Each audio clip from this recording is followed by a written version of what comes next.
Kereta levitasi magnetik atau maglev eksperimental Cina berhasil mencetak rekor dunia baru dalam akselerasi jarak pendek. Kendaraan seberat 1,1 ton itu mampu melesat dari posisi diam hingga kecepatan 800 km per jam hanya dalam waktu 5,3 detik.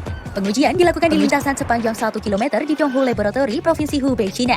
Menurut laporan di Independen, pada Rabu 12 Agustus 2026, kendaraan tersebut juga berhasil dihentikan secara terkendali setelah mencapai 800 km per jam dengan jarak pengereman sekitar 200 meter. Kemampuan mengendalikan pengereman menjadi bagian penting dalam pengujian ini, sebab mencapai kecepatan ekstrim bukan satu-satunya tantangan dalam pengembangan transportasi berkecepatan tinggi. Kendaraan juga harus mampu diperlambat dan dihentikan secara aman pada kecepatan tersebut. Teknologi maglev bekerja dengan memanfaatkan gaya magnet untuk mengangkat kendaraan sedikit di atas lintasan sehingga gesekan dapat dikurangi. Kumparan yang terpasang di sepanjang lintasan kemudian menghasilkan medan magnet untuk mendorong kendaraan bergerak maju.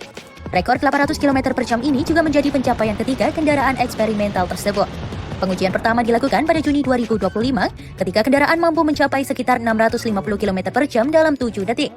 Dalam pengujian berikutnya, kecepatannya kembali ditingkatkan hingga sekitar 700 km per jam, kemudian mencapai sekitar 798 km per jam dengan waktu akselerasi yang semakin singkat. Pada pengujian terbaru, target 800 km per jam akhirnya berhasil dicapai hanya dalam 5,3 detik. Menurut laporan CCTV, serangkaian pengujian tersebut digunakan untuk mengembangkan teknologi penyaluran energi berdaya tinggi, propulsi elektromagnetik, pengendalian levitasi pada kecepatan tinggi, hingga sistem pengereman darurat. Kecepatan tersebut jauh melampaui layanan maglev komersial di China dan Jepang yang umumnya beroperasi sekitar 320 km per jam. Sementara kereta cepat komersial China memiliki kecepatan sekitar 350 km per jam. Artinya, angka 800 km per jam ini masih merupakan capaian eksperimental di lintasan pendek, bukan kecepatan operasional kereta penumpang. Para peneliti dari National University of Defense Technology China juga mengembangkan teknologi maglev berkecepatan ekstrim. Dalam salah satu pengujian, kendaraan mereka dilaporkan mampu mencapai 697 km per jam hanya dalam 2 detik. Namun teknologi maglev eksperimental tersebut saat ini belum dirancang untuk mengangkut penumpang. Pengembangannya justru diarahkan pada berbagai sistem berkecepatan tinggi, termasuk kemungkinan teknologi peluncuran untuk roket dan pesawat tempur.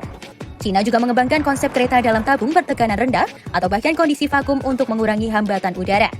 Meski berpotensi menghasilkan kecepatan jauh lebih tinggi, teknologi ini masih menghadapi tantangan besar, mulai dari biaya infrastruktur, kebutuhan lintasan dengan presisi sangat tinggi, hingga faktor keselamatan apabila nantinya digunakan untuk transportasi manusia.